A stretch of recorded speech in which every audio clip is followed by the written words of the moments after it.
Why hello there, welcome to another video. Today we're going to talk about my pet Moa because for whatever reason, even though I made multiple videos about different Moas, I never actually covered the one that I use. So first things first, to build a Moa you have to go to the Pets and Parks workshop that's run by Legs in Fortuna. This is where you choose the different parts that you want to use to build your Moa, which will determine what type of Moa it's going to be. This isn't too important though, because the Moa specific precept cards, which determine what kind of abilities the Moas will use, are interchangeable between the different Moa types, so as long as you have the precept cards, it doesn't really matter what kind of Moa you use. However, for my Moa, the Biggus Nychus, we have the Lehan Core, the Tili Gyro, the Nychus Moa model, hence the Monty Python reference, and the Hona Bracket. For the actual Moa build, the first precept I run is Security Overdrive. This makes the Moa hack things like consoles, bursas, basically anything that can be hacked, the Moa will hack it. Plus, it has a nice little benefit of having a 30% chance to mind control a robotic enemy or a turret within 30 meters for 14 seconds whenever it hacks something. Be mindful of this though, because it will start survivals for you as well, as the Moa will immediately run up to the initial survival console and trigger the mission. So yeah, don't AFK at the start of survival with this.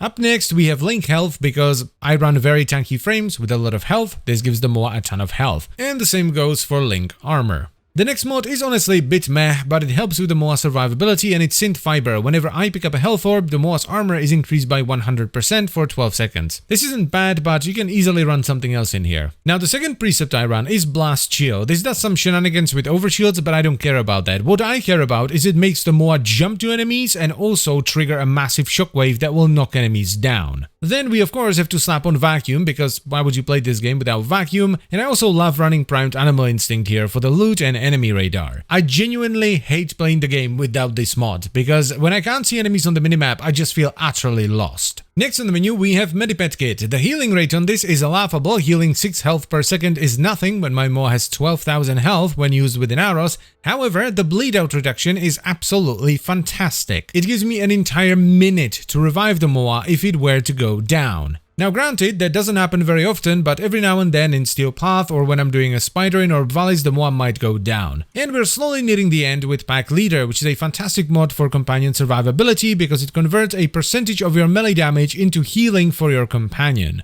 And the final mod on the list is Coolant Leak, which gives the Moa, in this case, a 3-meter aura that slows enemies down by 10%. This works really well with Blast Shield, which makes the Moa jump into the middle of enemy groups all the time. My weapon of choice for Biggus Nychus is the Hellstrom. This is kind of like a swarm-style rocket launcher that fires a ton of tiny missiles that explode. For the mods, I'm running Vigilante Supplies with Vigilante Armament for the multi-shot and Vigilante Fervor for the fire rate, plus the set bonus. Then I have Rifle Aptitude for status chance, Split Chamber for multi-shot, Primed Firestorm for bigger blast radius, and I top it off with Rhyme Rounds and Malignant Force for even more status and vital. The reason I love using this weapon, and I use it all the time, I don't use any other ones, is because the swarm rockets are fantastic for carpet bombing enemies with vital procs. The rockets actually spread out quite a bit, so a single volley can cover a decently sized area, plus if you have Primed Firestorm, a lot of the explosions will overlap, so a lot of the enemies will actually have full 10 stacks of vital after a single barrage. There's a reason why Biggus Nychus has been my go-to pet for